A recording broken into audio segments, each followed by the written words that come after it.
تو ٹھیک ہے، یہ مجھے یاد آ گیا۔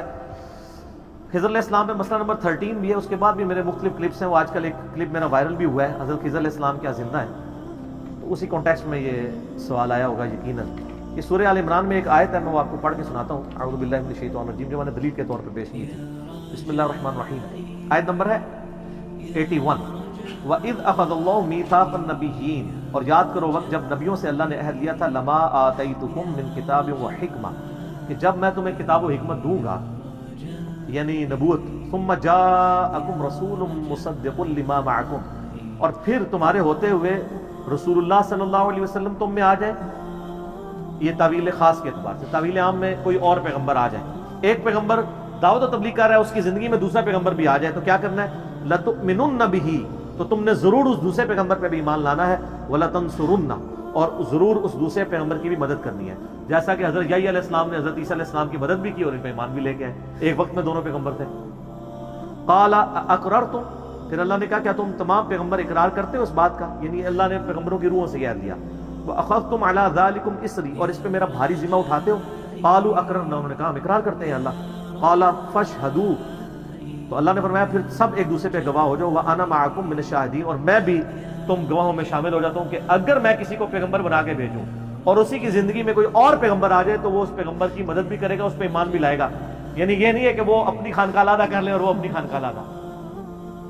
فَمَن تَوَلَّىٰ بَعْدَ ذَلِكَ، اور یاد رکھنا جو اس کے بعد پھرا میرے اس عہد سے پیغمبر ہو کے بھی، فَأُولَٰئِکَ هُمُ الْفَاسِقُونَ، تو پھر وہ شخص فاسق ہو چاہے وہ پیغمبر ہی کیوں ہو۔ تو یہ ایک بڑا سخت معاملہ تھا، تو اس کو میں نے دلیل بنایا تھا کہ جو حضرت خضر علیہ السلام کو مانتے ہیں، پیغمبر بھی مانتے ہیں، اور وہ کہتے ہیں پانیوں پہ ان کی حکومت ہے، تو میں نے کہا مجھے کوئی ضعیف روایت دکھائیں کہ غزوہ بدر اور احد میں آ کے نبی علیہ السلام کی انہوں نے مدد کی ہو، ان پہ واجب تھا کہ حاضر ہوتے، ورنہ ان کی نبوت چھین گئی، کیونکہ اللہ نے کہا فاسق ہو جاؤ گے، تو اگر ہوتے تو وہ آ جاتے، نہیں تھے۔ بخاری مسلم حدیث ہے جو اس وقت روئے عرض میں موجود ہے، 100 سال نہیں گزریں گے اسے موت آ جائے گی۔ اگر حضرت خضر بالفرض زندہ بھی تھے تو نبی علیہ السلام کی وفات کے 100 سال کے اندر وہ مر چکے ہیں، اگر تھے، باقی میں نے وہ دلائل دیکھ لیں، وہ کوئی نہیں، وہ حضرت موسیٰ علیہ السلام کے زمانے میں تھے۔ اس کے اوپر جو قادیانیوں کا یہ اعتراض ہے نا کہ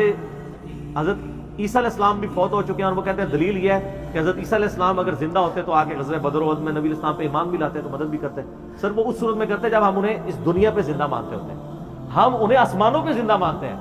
اور دنیا کے رولز ان پہ لاگو نہیں ہے۔ آسمان پہ زندہ رہنے کے لیے آکسیجن کی ضرورت نہیں ہے، دنیا پہ ضرورت ہے۔ آسمان پہ زندہ رہنے کے لیے کھانے پینے کی ضرورت نہیں ہے، دنیا میں رہنے کے لیے ضرورت ہے۔ آسمان پہ زندہ رہنے کے لیے ٹوائلٹ کی ضرورت نہیں ہے، دنیا پہ ضرورت ہے۔ اور آسمان پہ وہ زندہ ہے تو وہ جس عمر میں اٹھائے گئے تھے 25 یا 30 سال کی عمر میں، وہ ادھر ہی ان کی عمر رکی ہوئی ہے۔ دنیا میں ہوتے تو وہ ابھی تک ان کی عمر آلموسٹ 2000 سال ہو چکی ہوتی۔ حضرت عیسیٰ علیہ السلام کے یہ پیدائش کا یہ چل رہا ہے 2000 جو ہمارا عیسوی ہے کیلنڈر، تو ہم ان کی عمر 2000 سال نہیں کہتے، جب اتریں گے تو وہ اسی عمر میں اتریں گے، پھر زمین پہ 40 سال تک رہیں گے، حیات مسیح اور نزول مسیح علیہ السلام۔ مسئلہ نمبر میرا 12 دیکھ لیں، نبی علیہ السلام کے ساتھ روضہ شریف کے ساتھ قبر کی جگہ خالی ہے، وہاں پہ دفن ہوں گے، صحیح الاسناد حدیث موجود ہے ترمذی کے اندر، مصنف الحاکم کے اندر۔ تو اس لیے یہ کہنا کہ یہ دلیل ہے حضرت عیسیٰ علیہ السلام کے مر جانے کی یا ان کو پہ موت آنے کی کہ انہوں نے نبی علیہ السلام کی مدد نہیں کی ہے،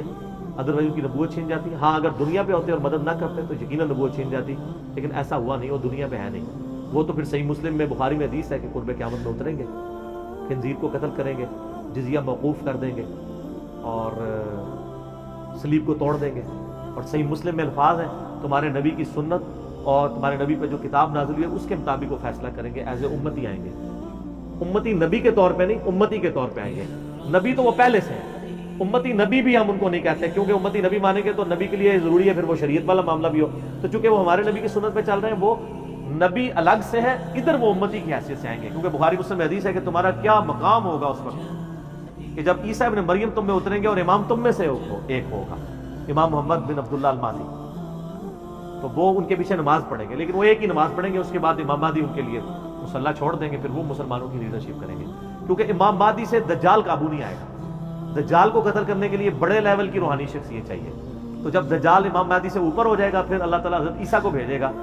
وہ پھر دجال کو قتل کریں گے مقام لوط کے اوپر۔ وہ میرا ڈیٹیل لیکچر آپ دیکھ سکتے ہیں صحیح مسلم میں، آپ دجال والے چیپٹر میں ساری حدیثیں آپ کو مل جائیں گی ڈیٹیل کے ساتھ۔ مشکات کی آپ کو 30 جلد میں دجال والے چیپٹر میں ساری حدیث آرگنائز فارم میں مل جائیں گی، لہٰذا آپ پک اینڈ چوز نہ کیا کریں، جو دلیل میں نے رکھی ہے اسی دلیل کے اندر سرکمسٹانسز کے اندر جواب دیا کریں۔ یہ بات اٹھانا کہ جی وہ حضرت خضر کو تو آپ پانیوں پہ اور زمین پہ حکومت ان کی مان رہے تھے نا، تو حضرت عیسیٰ علیہ السلام کو تو ہم زمین میں مانتے ہی نہیں ہیں، اس لیے ان کے اوپر احکام جاری نہیں ہوں گے۔ البتہ اللہ نے یہ وعدہ جو سورہ آل عمران میں آیا تھا نا، تمام نبیوں کے اقرار وہ کروا دیا ہے، وہ صحیح مسلم میں حدیث ہے کہ شب معراج سارے نبیوں کو اللہ تعالیٰ نے بیت المقدس میں جمع کیا اور مجھے جبرائیل علیہ السلام نے ان کا امام بنایا۔ وہ سارے نبیوں نے نبی علیہ السلام پہ ایمان لائے، لیکن وہ ظاہر ہے کہ یہ سارا معاملہ روحانی طور پہ ہوا تھا، اس اعتبار سے کہ لوگوں نے آبزرو نہیں کیا، برزخی تھا۔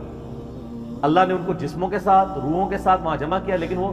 ان سین بیریئر تھا، ہوا یہ فزیکل ایکسپیرینس ہے۔ یہ جو قادیانیوں کا کہنا ہے اور بعض منکرین حدیث کا کہ یہ معراج جو ہے یہ جسمانی نہیں روحانی تھی، اور سیدہ عائشہ کا قول لے کے آتے ہیں، وہ بالکل ضعیف روایت ہے۔ صحیح بخاری کے اندر سورہ بنی اسرائیل کی آیت نمبر 60 کے کانٹیکسٹ میں عبداللہ ابن عباس کا قول ہے کہ نبی علیہ السلام نے جو معراج کا سفر کیا اور یہ جو منظر اللہ نے دکھائے وہ آپ کو جسم کی آنکھوں سے دکھائے، آپ صلی اللہ علیہ وسلم کی خواب نہیں ہے۔